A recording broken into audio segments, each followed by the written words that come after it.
प्रस्तुत पाठ का शीर्षक है पद्माकर का काव्य।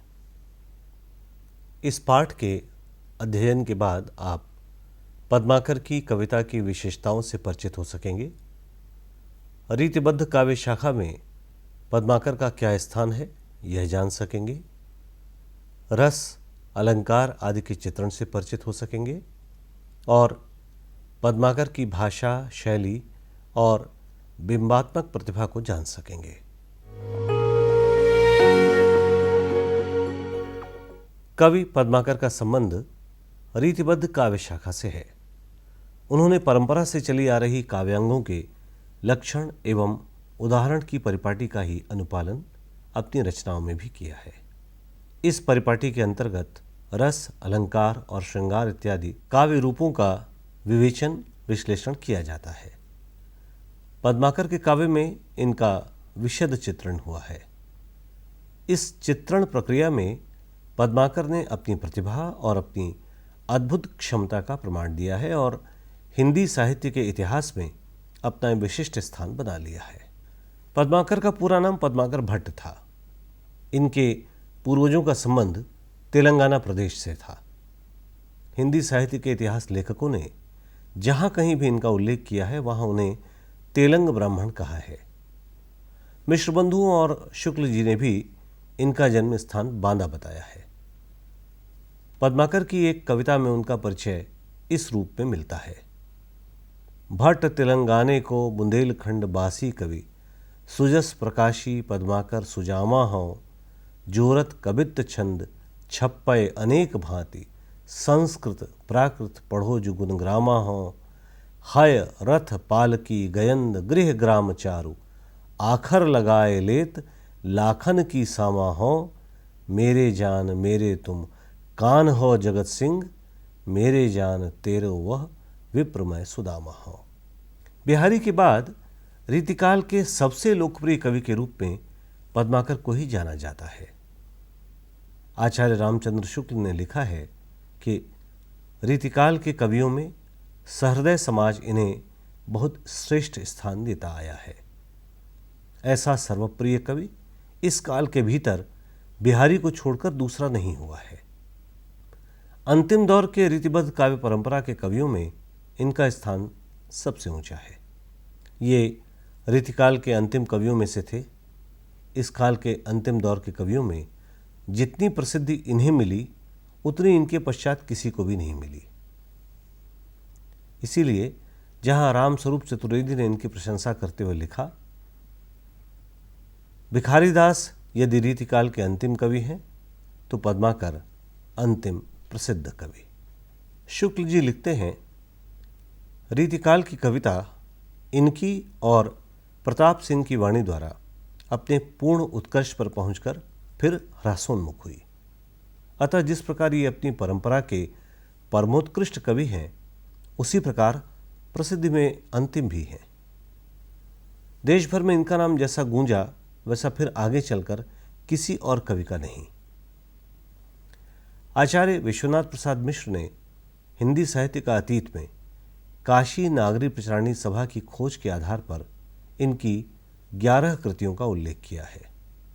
ये कृतियां हैं हिम्मत बहादुर विरदावली, ईश्वर पचीसी, गंगा लहरी, जगत विनोद, जमुना लहरी, पद्माभरण, प्रबोध पंचाशिका, राजनीति, राम रसायन, लीलहारी लीला और प्रताप सिंह विरुदावली। इनमें से जमुना लहरी और राजनीति को उन्होंने अप्रकाशित बताया है। राम रसायन भी पूरी तरह प्रकाशित नहीं है। मिश्र जी ने उनके ग्रंथों की संख्या 11 बताई है, पर उनकी 7 रचनाएं ही चर्चित हो पाईं। मिश्र जी ने उनकी रचनाओं को 3 श्रेणियों में विभक्त किया है: प्रशस्ति काव्य, श्रृंगार काव्य और भक्ति तथा वैराग्य काव्य।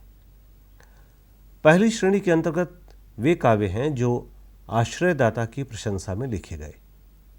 पद्माकर ने हिम्मत बहादुर, रघुनाथ राव, जयपुर के राजा प्रताप सिंह और जगत सिंह, उदयपुर के महाराणा भीम सिंह, ग्वालियर के सिंधिया महाराज और बूंदी महाराज जैसे आश्रयदाताओं के यहाँ जो भरपूर सम्मान पाया उसके बारे में उसकी चर्चा की। हिम्मत बहादुर अवध बादशाह के यहाँ सेना के बहुत बड़े अधिकारी थे। हिम्मत बहादुर विरुदावली जो वीर रस प्रधान रचना है वह वहीं लिखी गई थी। जयपुर के महाराज प्रताप सिंह के बेटे जगत सिंह के नाम पर उन्होंने जगत विनोद लिखा। वहीं पर उन्होंने अपना प्रसिद्ध अलंकार ग्रंथ पद्माभरण भी लिखा था। जीवन के अंतिम समय में उन्होंने रुग्णावस्था में प्रबोध पचासा की रचना की जो भक्ति प्रधान रचना है। इसी दौर में उन्होंने कानपुर में प्रवास करते हुए गंगा लहरी की भी रचना की थी। अपने आश्रयदाता की प्रशंसा में कविता लिखना रीतिकाल की एक प्रमुख प्रवृत्ति थी। पद्माकर भी इस प्रवृत्ति से अछूते नहीं थे। इनकी प्रारंभिक रचनाएं हिम्मत बहादुर विरुदावली और प्रताप सिंह विरुदावली पर इस प्रवृत्ति का स्पष्ट प्रभाव परिलक्षित होता है। ये दोनों ही रचनाएं वीर रस प्रधान रचनाएं हैं। इनमें नायकों के शौर्य और वीरता का अतिशयोक्तिपूर्ण वर्णन किया गया है। युद्ध की घटनाओं में अपने आश्रयदाता के पराक्रम को बढ़ा चढ़ाकर दिखलाने का प्रयास किया गया है। इसमें युद्ध का वर्णन स्वाभाविक प्रतीत होता है क्योंकि ऐसा माना जाता है कि पद्माकर ने स्वयं हिम्मत बहादुर का युद्ध अपनी आंखों से देखा था, जबकि प्रताप सिंह विरुदावली का नायक प्रताप सिंह के साथ ऐसी कोई घटना नहीं घटी थी जिसे उन्होंने स्वयं देखा हो। रीतिकाल की कविता में युद्ध विषयक प्रसंगों में यह बात ध्यान देने लायक है कि युद्ध वर्णन की परंपरा पुरानी है। वीरगाथा काल और भक्तिकाल में भी युद्ध का वर्णन कवियों का प्रिय विषय रहा है। रीतिकाल की युद्ध विषयक कविताओं में अपने आश्रयदाता के शौर्य की चर्चा इस प्रवृत्ति को वीरगाथा काल से जोड़ती है। प्रायः रीतिकाल की युद्ध विषयक कविताओं को हम उनकी उपलब्धि के रूप में रेखांकित भी करते हैं, लेकिन मूल रूप से ये चली आ रही परंपरा का विकास और विस्तार ही है। यह देखना होगा कि रीतिकाल की कविता के मूल्यांकन की प्रक्रिया में कहीं हम आलोचना में भी रीतिवादी प्रवृत्ति के शिकार तो नहीं हुए हैं। आचार्य शुक्ल ने जो रास्ता दिखा दिया उसी लकीर के फकीर तो हम नहीं हुए। मिश्र बंधुओं ने अपने मिश्र बंधु विनोद में लिखा है कि अन्य कवियों की भांति पद्माकर जी ने प्रधानतः श्रृंगार कविता न करके वीर और भक्ति पक्ष को ही अधिक अपनाया। इनके 7 ग्रंथों में केवल जगत विनोद ही श्रृंगार काव्य है, परंतु जनता की रुचि इसी ओर होने से इनका यह ग्रंथ अत्यंत प्रसिद्ध हुआ। इसी कारण कवियों का रुझान श्रृंगार की ओर विशेष रूप से दिखता है। श्रृंगार, शौर्य और भक्ति हिंदी के लिए कोई नई बात नहीं थी। विद्यापति से रीतिकाल तक की काव्य यात्रा में इन तीनों प्रवृत्तियों का आनुपातिक अंतर देखा जा सकता है। विद्यापति ने जीवन में जिस श्रृंगार की कल्पना की थी वह दरअसल शंकराचार्य की दार्शनिक मान्यताओं का खंडन था, जो इस संसार में किसी भी रचनात्मक उम्मीद के पक्ष में नहीं था। हिंदी साहित्य के इतिहास में आचार्य शुक्ल विद्यापति के महत्व को विद्यापति पर लिखते हुए समझ नहीं सके थे। उन्हें उनके महत्व का एहसास तब हुआ जब वे सूरदास पर लिख रहे थे। उन्होंने महसूस किया कि जो उदासी मिथिला में थी वही उदासी या खिन्नता ब्रजभूमि में भी थी। कविता क्या कर सकती है? कविता इस उदासी या खिन्नता के खिलाफ वही कर सकती है जो विद्यापति ने किया, जो सूरदास ने किया। भक्तिकाल की कविता में प्रेम और उसके पहले और उसके बाद की कविता में श्रृंगार के इतिहास पर विचार करें तो इस बात पर भी विचार होना चाहिए कि विद्यापति ने जो शुरुआत की थी उसके श्रृंगार पक्ष को भक्ति कविता ने स्थगित किया था। रीति कवियों को इस बात का एहसास था कि अभी जीवन में श्रृंगार की जरूरत बनी हुई है।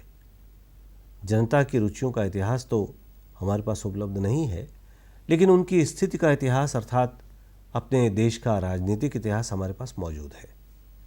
एक लंबी उदासी और गहरे अभाव से गुजरती हुई जनता यदि कविता में थोड़ी देर के लिए सुकून पाने की आकांक्षा रखती हो तो उस न्यूनतम जन आकांक्षा को भी सहानुभूतिपूर्वक समझे जाने की जरूरत तो है ही।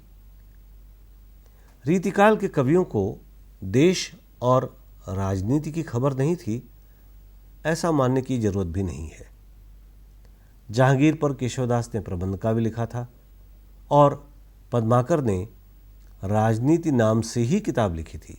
ये इस बात का प्रमाण है कि रीतिकाल के कवि राजनीति से अनभिज्ञ नहीं थे।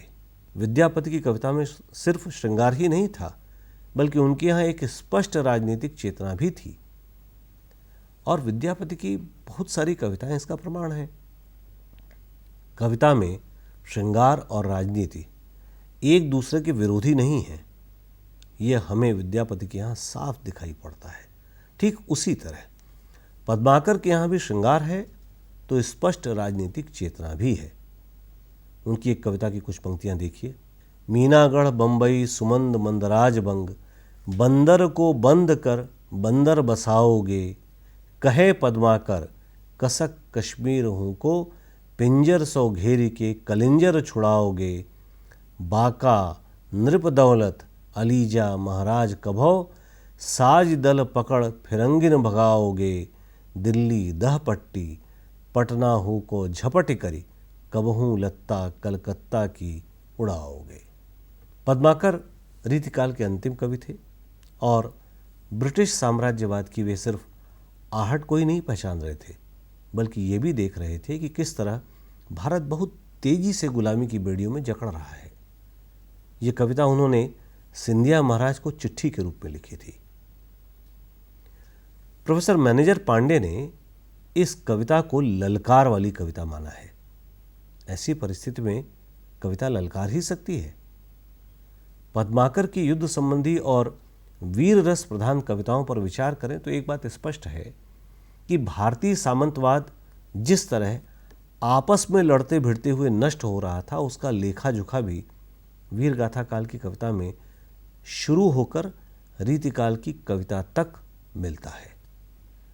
पद्माकर की इन कविताओं की विशेषता यह भी है कि वे अपने काव्य नायकों से जो उम्मीद कर रहे थे, वो उम्मीद उनकी निजी उम्मीद नहीं थी, बल्कि तत्कालीन परिस्थितियों को देखते हुए साधारण जनता की उम्मीद थी। प्रेमचंद की कहानी शतरंज के खिलाड़ी और भगवती चरण वर्मा की कहानी मुगलों ने सल्तनत बख्श दी, इन दोनों को अगर पढ़ें और साथ साथ तत्कालीन भारत का इतिहास भी पढ़ें तो ये स्पष्ट रूप से समझ में आ जाएगा कि मुगल साम्राज्य से ब्रिटिश साम्राज्य का सत्ता हस्तांतरण कितना निरापद और कितना शाकाहारी था। 1764 के जिस बक्सर के युद्ध से यह सत्ता हस्तांतरण मुकम्मल हुआ, उस युद्ध के बारे में यह किंवदंती है कि देश की बागडोर दूसरे हाथों में चली गई, लेकिन जहां तथाकथित युद्ध हुआ उस युद्ध भूमि के बगल में किसान और मजदूर हल चलाते रहे और खेतीबाड़ी का काम होता रहा। मतलब ये कि जनता अपने राजनीतिक नायकों से जिस प्रतिरोध की उम्मीद करती रही वो वहां था ही नहीं। सामान्य रूप से रीतिकाल और विशेष रूप से पद्माकर की युद्ध संबंधी कविताओं में हमें ये बात दिखाई पड़ती है कि ये युद्ध वर्णन इतिहास के यथार्थ भले ही न हो, जनता की आकांक्षा के प्रतिरूप अवश्य है। लंबे समय से भारत में आक्रमणकारियों के हमले और हमारे राजाओं की निष्क्रियता से जनमानस में जो असंतोष है, वही असंतोष रीतिकाल के युद्ध संबंधी काव्य में भी दिखाई पड़ता है। राजा युद्ध नहीं करते थे, वे आसानी से समर्पण करने वाले थे। उनकी प्रवृत्तियां बिल्कुल अलग थीं। देश के बारे में, जनता के बारे में वे बिल्कुल नहीं सोचते थे, बल्कि भोग विलास में ही लिप्त रहते थे। जबकि जनता चाहती थी कि हमारा नायक शूरवीर हो, युद्धवीर हो, बलशाली हो, और इसीलिए युद्ध वर्णन किया जाता था। जो लोग कविता में इतिहास को ढूंढते हैं, उन्हें इस बात पर विचार करना चाहिए कि कविता में सिर्फ यथार्थ नहीं होता, बल्कि यथार्थ के असंतोष से पैदा एक कल्पना भी होती है। रीतिकाल की कविता में इन कल्पनाओं के समाजशास्त्र और राजनीति शास्त्र पर भी ध्यान देना चाहिए। इन रचनाओं की उपयोगिता और उत्कृष्टता के बारे में लोगों के विचार चाहे जो भी हों, ये रचनाएं बहुत ही उम्दा बन पड़ी हैं। उदाहरण के तौर पर हिम्मत बहादुर विरदावली की ये पंक्तियां देखी जा सकती हैं। तह ढुक्का ढुक्की मुक्का मुक्की डुक्का डुक्की होन लगी, रन इक्का इक्की झिक्का झिक्की फिक्का फिक्की जोर लगी, काटत चिलता है इम सिबा है तनहि सरा है वीर बड़े, टूटे कट झिल में रिपुरन बिल में सोचत दिल में खड़े खड़े। इन पंक्तियों में युद्ध का सजीव वर्णन हुआ है। शब्दों के माध्यम से एक ऐसा बिंब उपस्थित किया गया है मानो हमारी आंखों के सामने ये सब घटित हो रहा है। युद्ध संबंधी दूसरी कविता देखिए। तीखे तेग वाही जे सिलाही चढ़े घोड़न पे, स्याही चढ़े अमित अरिंदन की ऐल पे, कहे पद्माकर निशान चढ़े हाथिन पे, धूरी धार चढ़े पाक शासन के सैल पे, साज चतुरंग चमू जंग जीती बे के हेतु, हिम्मत बहादुर चढ़त फर फैल पे, लाली चढ़े मुख पे बहाली चढ़े बाहन पे, काली चढ़े सिंग पे कपाली चढ़े बैल पे। उनका शब्द चयन बेजोड़ है। बिंब उपस्थित करने में तो इनके जैसा कोई दूसरा कवि है ही नहीं। पद्माकर के काव्य की एक अन्य प्रवृत्ति है लक्षण ग्रंथों की रचना। इन ग्रंथों में रस, अलंकार और काव्य के अन्य अंगों का लक्षण उदाहरण के रूप में दिखाई पड़ता है। लक्षण ग्रंथों की इस परिपाटी को आधार बनाकर उन्होंने 2 ग्रंथों की रचना की थी। ये थे पद्माभरण और जगद विनोद। पद्माभरण अलंकार ग्रंथ है तो जगद विनोद रस का। रसों में श्रृंगार रस की प्रधानता है और नायक नायिका भेदों के विशद विवेचन भी किए गए हैं। पद्माभरण में दोहे चौपाई की प्रधानता है तो जगद विनोद में दोहे, कवित्त और सवैया छंदों की। इसमें वर्णित एक सवैया तो बहुत ही प्रसिद्ध है जिसमें गोपियों और कृष्ण के होली खेलने का बिंब उपस्थित किया गया है। फागु की भीर अभीर में गई गोविंद ले गई भीतर गोरी, भाई करी मन की पद्माकर ऊपर नाई अबीर की झोरी, छीनी पितंबर कम्बर तें सुबिदा दई मीण कपोलन रोरी, नैन नचाए कही मुस्काए लला फिर आई यो खेलन होरी। इन पंक्तियों द्वारा गोपियों और कृष्ण के बीच के प्रगाढ़ प्रेम का सजीव चित्र उकेरा गया है। श्रृंगार और प्रेम का ऐसा चित्रण अन्यथा दुर्लभ ही है। यहाँ कथित अश्लीलता का लेश मात्र प्रवेश नहीं हो पाया है। पद्माकर की यही विशिष्टता उन्हें अन्य कवियों से अलग भी करती है। जगद विनोद की विशेषता पर बात करते हुए शुक्ल जी लिखते हैं, वास्तव में यह श्रृंगार रस का सार ग्रंथ सा प्रतीत होता है। इनकी मधुर कल्पना ऐसी स्वाभाविक और हावभावपूर्ण मूर्ति विधान करती है कि पाठक मानो प्रत्यक्ष अनुभूति में मग्न हो जाता है। ऐसी सजीव मूर्ति विधान करने वाली कल्पना बिहारी को छोड़कर और किसी कवि में नहीं पाई जाती है। ऐसी कल्पना असमर्थ पदावली के बीच व्यर्थ फड़फड़ाया करती है। आचार्य विश्वनाथ प्रसाद मिश्र ने पद्माकर के होली वर्णन की बहुत प्रशंसा की है। लोक उत्सवों में रीति कवि का मन अपनी शास्त्रीयता को स्थगित करते हुए यदि रमता हुआ दिखाई पड़ता है तो वह निश्चय ही लोक और शास्त्र के बीच एक संबंध को स्वीकार करता है। पद्माकर रीतिकाल और आधुनिक काल के संधि बिंदु पर अवस्थित कवि है। रीति कविता पर शास्त्रीयता का जो बोझ था उसको कम करने की कोशिश पद्माकर के काव्य में दिखाई देती है। तीसरी श्रेणी उनकी भक्ति और वैराग्य संबंधी रचनाओं की है। इसके अंतर्गत प्रबोध पचासा, ईश्वर पचीसी और गंगा लहरी ग्रंथ आते हैं। ये रचनाएं पद्माकर के जीवन के अंतिम चरण की हैं। इनमें भाषा के विविध रूप दिखाई पड़ते हैं। प्रबोध पचासा की रचना उन्होंने रोग मुक्ति के उद्देश्य से की थी। इस संदर्भ में मिश्र बंधुओं ने लिखा है, कहा जाता है कि अंत में वे कुष्ठ रोग से पीड़ित हो गए थे और रोग मुक्त होने की अभिलाषा से ही इन्होंने प्रबोध पचासा के 51 छंदों को लिखा। यह एक भक्ति रसपूर्ण ग्रंथ है। इस ग्रंथ की प्रशंसा करते हुए उन्होंने लिखा है कि यह ग्रंथ बहुत सुंदर बना है और पद्माकर के ग्रंथों में पूज्य दृष्टि से देखने योग्य है।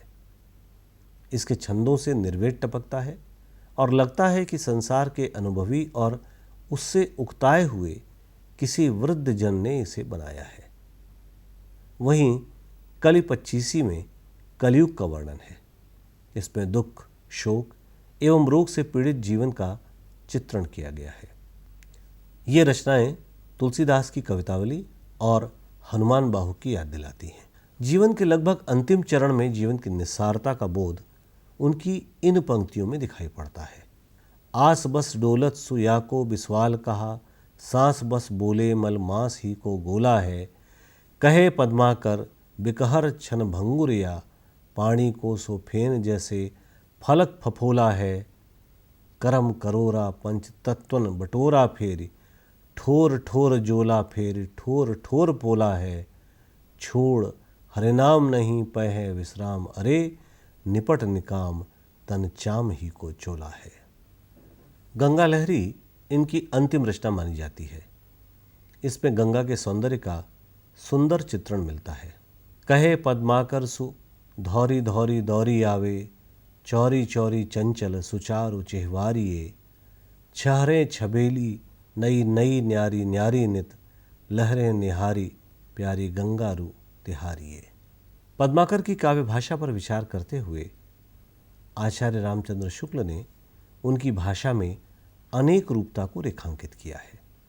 भाषा की यही विशेषता किसी कवि को बड़ा कवि बनाती भी है। शुक्ल जी ने इस प्रसंग में उनकी तुलना तुलसीदास से की। हिंदी साहित्य का इतिहास में उन्होंने लिखा, भाषा की सब प्रकार की शक्तियों पर इस कवि का अधिकार दिखाई पड़ता है। कहीं तो इनकी भाषा स्निग्ध मधुर पदावली द्वारा एक सजीव भाव भरी प्रेम मूर्ति खड़ी करती है, कहीं भाव या रस की धारा बहाती है, कहीं अनुप्रासों की मीलित झंकार उत्पन्न करती है, कहीं वीर दर्प से क्षुब्ध वाहिनी के समान अकड़ती और कड़कती हुई चलती है, और कहीं प्रशांत सरोवर के समान स्थिर और गंभीर होकर मनुष्य जीवन को विश्रांति की छाया दिखाती है। आचार्य शुक्ल ने पद्माकर के काव्य में मौजूद लाक्षणिकता की प्रवृत्ति को भी रेखांकित किया है और इसके लिए उनकी प्रशंसा की है। रीति काव्य में जहाँ कहीं भी लाक्षणिकता दिखाई पड़ती है, वह उनके लिए बेहद उत्साह और संतोष का विषय है। लाक्षणिकता के कारण ही वे घनानंद के मुरीद थे। इसके अलावा उनकी भाषा की एक खास विशेषता और भी है जिसका संबंध अनुप्रास से है। वैसे तो ये प्रवृत्ति रीतिकाल के प्रायः सभी कवियों में पाई जाती है, लेकिन पद्माकर इनमें अलग दिखाई पड़ते हैं। उनके शब्दों की कोमलता और भावों की मधुरता अन्य कवियों से बिल्कुल अलग है। उदाहरण के लिए इन पंक्तियों को देखा जा सकता है। झपि झपि उझकि झपाक झपि झूमि झूमि, झमके झुको हैं झझको हैं सिल सगमगे। कहे पद्माकर लचौ हैं ललचौ हैं लोल, ललित लजीले लाल डोरन सो डगमगे। जागे जाम जाम जामिनी के ज्योति जालन सो, जाहिर जवाहिर से जोरा जोर जगमगे। नागरी नवेली अलबीले के नसीले दृग, राजत रसीले अरसीले रंग रगमगे। उनकी ये विशेषता उन्हें औरों से अलग भले ही करती हो, परंतु कहीं कहीं अकारण अनुप्रास के चमत्कार को दिखाने के प्रयत्न में उनकी रचना थोड़ी कमजोर भी हो गई है। आचार्य शुक्ल ने लिखा है कि कविता में अर्थ नहीं बिंब ग्रहण होता है।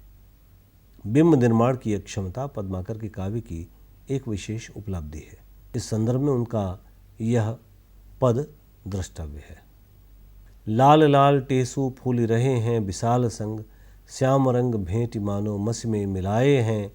तहाँ मधुकाज आई बैठे मधुकर पुंज, मलय पवन उपवन वन धाये हैं। निष्कर्ष के तौर पर हम कह सकते हैं कि रीतिकाल के अंतिम समय में पद्माकर ने अपनी बहुज्ञता का परिचय दिया है। अपनी कविताओं में भाषा, शैली और बिंबात्मक प्रतिभा के बल पर बिहारी के बाद रीतिकाल के सबसे महत्वपूर्ण कवि के रूप में उन्होंने अपना स्थान भी बनाया है। रीतिकाल के कवियों में बिहारी के बाद कोई कवि लोकप्रियता के शिखर पर पहुंचा तो वे पद्माकर ही हैं। और मिश्रबंधु विनोद में पद्माकर के महत्व का आकलन करते हुए उत्तरालंकृत प्रकरण में जिस आखिरी काल का उल्लेख किया गया है वह पद्माकर काल ही है।